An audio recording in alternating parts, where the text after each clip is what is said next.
നമസ്കാരം, എല്ലാവർക്കും ഐറാസ് പാരഡൈസിലേക്ക് സ്വാഗതം. ഞാൻ ഡോക്ടർ അയോണ അർജുൻ.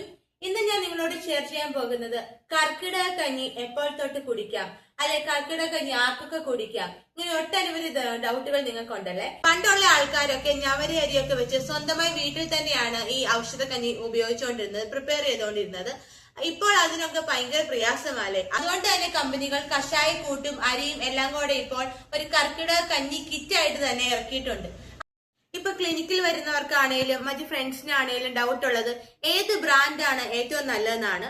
പേഴ്സണലി ഞാനാണെങ്കിൽ പറയുകയാണെങ്കിൽ AVP നല്ലതാണ്, ശാന്തിഗിരി നല്ലതാണ്, ഔഷധി നല്ലതാണ്. ഇവയാണ് ഞാൻ സാധാരണ എന്റെ പേഷ്യൻസിന് കൊടുക്കാറ്. മറ്റൊരു സംശയം എന്ന് പറയുന്നത് ഈ കർക്കിടക കഞ്ഞി എത്ര ദിവസം കുടിക്കണം എന്നതാണ്. സാധാരണഗതിയിൽ ഐഡിയൽ ആയിട്ട് പറയുകയാണെങ്കിൽ 7 ദിവസമാണ് സാധാരണ എല്ലാവരും കർക്കിടക കഞ്ഞി കുടിക്കാറ്. 14 ദിവസം കുടിക്കുന്നവരുണ്ട്. ചിലരാണെങ്കിൽ കർക്കിടകത്തിന്റെ സ്റ്റാർട്ടിങ് തൊട്ട് സ്റ്റാർട്ട് ചെയ്യും. ചിലരാണെങ്കിൽ കർക്കിടകം തീരാറാകുന്ന ആ ഒരു 7 ദിവസം മാത്രം കഴിക്കും. അത് നിങ്ങളുടെ ചോയ്സ് ആണ്. സാധാരണഗതിയിൽ 7 ആണ് എല്ലാവരും എടുക്കുന്നത്. അത് ദേഹശുദ്ധിയോടുകൂടി അവർ 7 ദിവസത്തെ കർക്കിടക കഞ്ഞിയാണ് സേവിക്കാറുള്ളത്. ഇനി എല്ലാവർക്കും ഉള്ള ഒരു സംശയമാണ് ഇതിന്റെ സമയം, ഇത് എപ്പോഴാണ് കഴിക്കേണ്ടത്, എങ്ങനെയാണ് കഴിക്കേണ്ടത് എന്നൊക്കെയാണ്. സാധാരണ എല്ലാവരും കഴിക്കുക എന്ന് പറയുന്നത് രാവിലെ നിങ്ങളുടെ മെയിൻ ബ്രേക്ക്ഫാസ്റ്റിന് പകരമായിട്ട് ഈ കർക്കിടക കഞ്ഞി നിങ്ങൾക്ക് കുടിക്കാം. അതുപോലെ ഡിന്നർ ആയിട്ട് കഴിക്കുന്നവരും ഉണ്ട്. അത് നിങ്ങളുടെ സാഹചര്യത്തിനനുസരിച്ചും നിങ്ങളുടെ യുക്തിക്കനുസരിച്ചും നിങ്ങൾ കഴിക്കുന്നതുകൊണ്ട് യാതൊരു പ്രശ്നവുമില്ല. സമയത്തിലല്ല, അത് കഴിക്കുന്ന രീതിയിലാണ് പ്രാധാന്യമുള്ളത്.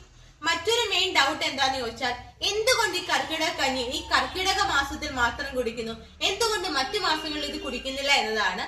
രോഗാരുത കൂടിയ അവസ്ഥയാണ് ഈ കർക്കിടക മാസം. നിങ്ങൾക്ക് എല്ലാവർക്കും അറിയാം, നമ്മുടെ ശരീരത്തിലുള്ള ദോഷങ്ങളൊക്കെ കൂടി അത് മറ്റു രോഗങ്ങളൊക്കെ ആയി വരുന്ന ഒരു കാലമാണ് ഈ കർക്കിടകം.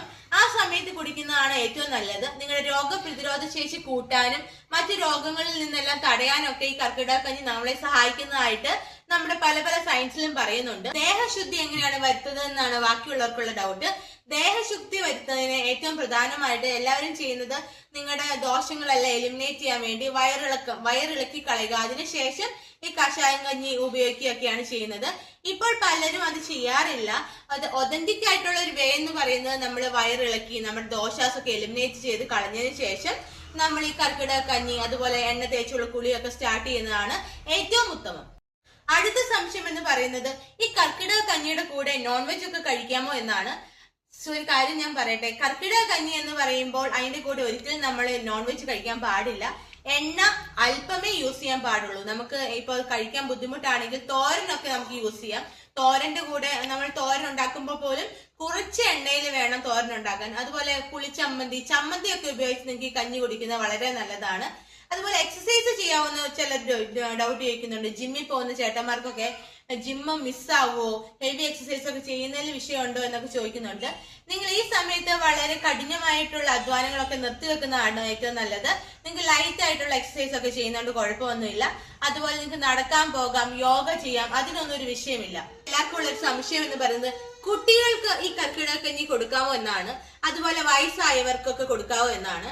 കുട്ടികൾക്ക് 7 തൊട്ട് 8 വയസ്സുള്ള കുട്ടികളൊക്കെ ഇത് കുടിക്കുന്നതുകൊണ്ട് ഒരു കുഴപ്പമില്ല. ഇത് ഭയങ്കര ലൈറ്റ് ടു ഡൈജസ്റ്റ് ആണ്. അത് കുടിക്കുന്നതുകൊണ്ട് അവർക്ക് രോഗപ്രതിരോധ ശേഷി കൂടാനേ സഹായത്തുള്ളൂ. വയസ്സായിട്ടുള്ളവർക്കും ഇത് കുടിക്കുന്നതുകൊണ്ട് യാതൊരു തരത്തിലുള്ള പ്രോബ്ലംസും വരാനില്ല. മറ്റൊരു സംശയം എന്ന് പറയുന്നത് ഗർഭിണികൾക്ക് ഇത് കഴിക്കാമോ എന്നാണ്. ആദ്യത്തെ 3 മാസം വരെ ഇത് കഴിക്കാണ്ടിരിക്കുന്നതാണ് നല്ലത്. അതിന് വേറൊരു പ്രശ്നം ഉണ്ടായിട്ടല്ല, അവര് ഫസ്റ്റ് ട്രൈമസ്റ്ററിൽ ഇങ്ങനെ കോംപ്ലിക്കേഷൻസ് ഒക്കെ ഉണ്ടാവാനുള്ള ചാൻസസ് കൂടുതലായതുകൊണ്ട് നമ്മളായിട്ടൊന്നും ഉണ്ടാക്കണ്ട എന്നൊരു ഇതുകൊണ്ട് മാത്രമാണ് അവരത് ആ സമയത്ത് കഴിക്കണ്ട എന്ന് ഞാൻ പറഞ്ഞത്.